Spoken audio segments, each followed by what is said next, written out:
Good afternoon and welcome to a special Rams Review podcast. Joining us today is a special guest, Hal from Sheffield United podcast. Hal, good afternoon. Hey, how you doing? I'm very well, thank you. So I'm grabbing your time this afternoon to discuss a potential Derby born and bred gentleman joining his home club, Ben Osborn, a lad that you know very well, having played for Sheffield United the last 5 years. Just a brief outlay at the start, Hal. What's been your overall perception of Ben Osborn's career with Sheffield United? Well, Sheffield United way viewers will know that I am perhaps a bit biased. I really like players that maybe don't have the most ability in the world, but give the most. And I think that's relatable. I think fans, when they turn up, they pay the money, honest, hardworking folk, they want to see someone give everything on the pitch. And Ben Osborn is that. And I think he exemplifies everything that fans want to see. You and I probably would have loved to have played football, weren't necessarily good enough. But one thing, certainly I believe with myself, I'm sure you'd say it with you, if you ever got the chance to, your case, play for Derby, me for the Blades, you'd certainly give everything. Well, Ben's that, and you know you're going to get 100% from him every single time. What's been his overall play to game ratio in the sense of has he suffered from injuries over the last 4 or 5 seasons, or has it been a case of looking at his stats? I noticed that his best season with you was 21-22 when he had 39 appearances. Either side of that is sort of in the mid 20s. Is that injury or is that sort of change of manager or formation? Oh, bit of all three. I mean, he really came into his own under Slavisa Jokanovic, where he pushed him up left midfield, left wing. At times he was the furthest player forward, supporting the attacks. And Ben Osborne, I think, showed us all what he could do playing in that position. Otherwise, he's either been a central midfielder, left-sided central midfielder of a three. He had played left back originally under Slavisa Jokanovic. That didn't work. I remember that opening game against Birmingham, and he looked all at sea. Left wing back, he's looked very good. I've actually been surprised that he wasn't our regular left wing back, certainly when Reece Norrington-Davies got injured. Chris Wilder didn't seem to fancy him as a starter, even though he brought him to the club. More of an impact player, or a player when chips are down, or a player when we go down to 10 men, or when we've got a tricky away game, you need an extra body in there. He never really seemed to think of him like I think of him, as a player who's actually got more technical ability than some would give him credit for. And there's a lot of Blades fans that won't be sad to see Ben Osborn go. And when we signed him, there was a lot of Nottingham Forest fans that weren't sad to see him go. And then there were plenty that were. And I think he is a player that divides the fans. And it really does depend on what kind of player you enjoy watching, or what kind of player you can relate to, because he's not technically, in terms of like skill wise, that gifted, but he has actually got lots of things technically, like a fantastic free kick. He is actually very good at set pieces, that I really appreciate. Why do you think he's not sort of won over the Bramall Lane crowd in general? Is it simply because he is what you see is what you get and not flamboyant, or is his actual style of play not suited to what the Sheffield United fans are used to? I think because he's been in and out, it's been really hard for him to nail down a position. No one would really be able to tell he was best position with United. And because of that, and you're the victim really of your own Swiss Army knife ability. He's a utility player. And you often see that. There's so many clubs will be thinking, oh, I can remember when we had a player like that. And unless you are a player that goes, right, I am this position and nothing else. And then you get to see them for a long time in that position, and you can compare them with others in that position and go, right, he's better than that player. Well, Ben didn't really have that.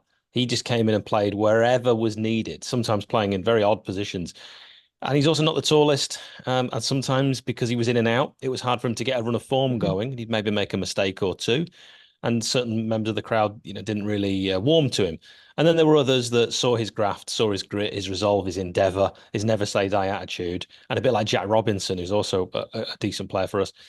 Fans love that. Some fans love that. And some fans would rather see, your long range shooting midfielder, your tricky winger, you know, like we've had Iliman and Die. That's a player that pretty much, or Morgan Gibbs White, every Blades fan will go, yeah, he's class. But it's a different kind of quality. And for every Iliman and Morgan Gibbs White, you actually need your grafters doing the hard yards and doing the dirty work behind them. And that's what Osborne can do.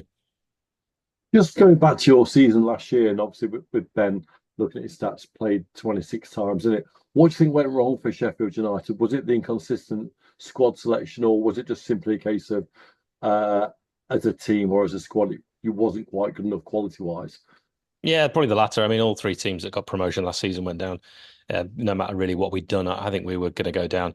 It's a shame we performed so poorly. And I think what I've said before about one of the things I like is that players that give everything. Well, we didn't see that across the board with our squad last season. And it was quite hard to watch. It was uncomfortable viewing at times, hiding behind the sofa when I was watching at home or when I went to the games. I remember going on my birthday, actually. It took a whole family, my nephews and everything. And we were so poor at home against Bournemouth, still with Paul Heckingbottom as manager, making so many individual errors. You wouldn't really be able to point your finger at someone like Ben Osborn and say that, this is the reason we're going down. It was across the pitch. Players that had been so reliable for so long were suddenly not. And it was a collective. And we'd be here all night if you wanted me to go through the reasons why we went down. So, do you have optimism coming straight back up next year, or do you think this is one of those seasons that may need a complete rethink and a rejig of the squad? Because obviously, with Ben leaving and potential people going out, is there a lot of influx of players coming in at the moment, or is it like sort of Derby at the moment where we're just waiting for the door to open for the first to come through? Yeah, we're waiting for the door to open for the first. I mean, losing Ben is a blow for me because of his versatility. Because we've got such a threadbare squad, we are going to have to rebuild. No, I'm not confident about going straight back up at all. I don't think we'll go down. I think there'll be some fans that will think we might go down, as we've seen happen to some pretty big clubs in the past. They can just keep that drop going because it works both ways. We've seen us get promotion from League One, have a really good season in the Championship, another good season in the Championship, and kick on. And that confidence can sometimes just perpetuate. Ipswich Town, most recently. But it can also go the other way. And you can have that lack of confidence and self-belief can actually be terrible in a squad, can ravage through a squad, and they can stop believing in their own ability. And we know these players are good, far better than they showed last season. So many of our players let themselves and us down.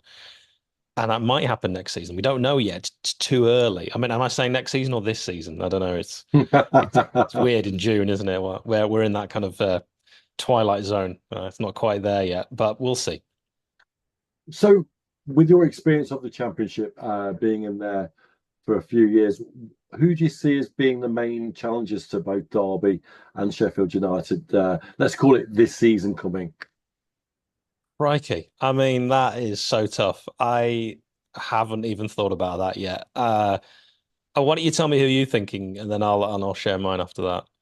Do you know what? I actually think that there's going to be probably a strong challenge from West Brom. I just have a feeling that they've got their house in order and they'll be there or thereabouts. I think Watford have got their house in order. They were apparently they've been trying to get Ben at a last hour ditch attempt to get him down there, but I think we've fended them off. But I was actually going to put yourselves as probably top of the tree, but your optimism doesn't seem as confident as my prediction.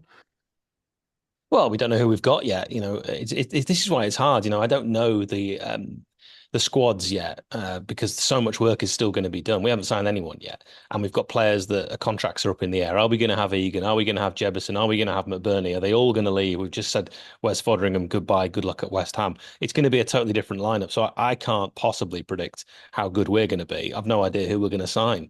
So it's going to be wait and see. I mean, Burnley might be really good. Leeds might have their house in order and put something together that's pretty strong. I like what I've already seen that Millwall are trying to do. Mm. Plymouth could be an absolute disaster under Wayne Rooney, or he he might get something clicking there. It's so difficult to tell.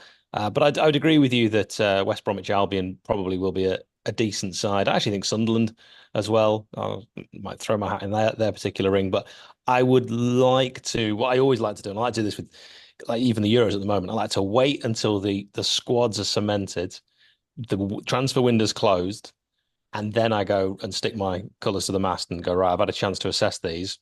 Here's what I think. And we're nowhere near that yet. It would be a bit of a crapshoot, really. So when does your preseason start? Is it Monday?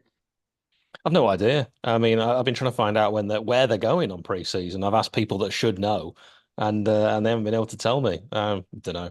We'll see. I don't know where they're going. I don't know what they're doing, and I don't know currently who's in the squad. Whether they, like I mentioned, Egan, Jebbo, and McBurney, are they even going to be training with us? It's so up in the air. We've got so little comms. I've got no news on things that we need to know. Like we're going through a takeover. We've no idea what's happening with that at the time of this recording. There's been like just rumor. No idea about what's happening with our shirts. Lots of other clubs have already released the kit. Uh, we haven't got a clue. It's just very difficult at the moment being a Blades fan because it's been radio silence. So it's tough to know. We've been there, as you know, Hal, through the administration, and it's not nice. And you just have to grin and bear it. So, just closing down on this quick special, I really appreciate your time this afternoon. To summarise, Ben Osborn, it's a loss in your eyes. You think the deal is done and dusted from your end in Sheffield. What will Derby County expect from a 29-year-old Ben Osborn compared to, say, the 24-year-old Ben Osborn that went to Sheffield United? Well, he's going to give you so much. I mean, in terms of his effort, he's a Derby County fan. He's very intelligent on and off the pitch. He's very witty. Follow him on social media. That'll be a joy. As long as he doesn't get injured, and he has had a fair few injuries, but as long as he doesn't get injured and you can keep him regularly in the side and you knuckle down a position for him, I think you'll actually enjoy watching him. And I think you should let him take set pieces because we never really did. He's not a danger in the air, so there's no point having him in the box. Get him whipping him in or taking pot shots. Have a look at that goal he scored if fans haven't already seen it, a free kick volley. He's got long shot on him that sometimes can go wayward and sometimes can be absolutely fantastic. This is the thing why some fans are frustrated by him. Sometimes he can do things that you go, what on earth were you thinking? How have you just made that mistake? And other times he absolutely deft touch, killing a ball that's fired at him, and then he can put a wonderful cross in on his left peg. His right foot's his chocolate foot goes to pieces in the box, but his left foot, I think it is far more ability than so many give him credit for. And I do believe if you give him regular minutes, your fans will love him. And a lot of my family are Derby County fans. We've got my sister married a Derby County fan. We've taken all that side of the family. And I've got loads of friends from university that are Rams fans. I've got a lot of time for Derby County. It's a shame we're in the same division because I always want you to do well. I am a bit gutted that Ben's going, but I'm not gutted he's going to Derby. Hal, well, what a great way to end this special. I wish you all the best for the season forthcoming. I hope that this takeover is sorted and you guys get your house in order because again, I have a soft spot for Sheffield United. I do a lot of work up near Bramall Lane, and it's always great to see that you are a traditional football club and the fans are as passionate as we are. So, Hal, thanks for your time and good luck for the season. Yeah, cheers. Cheers.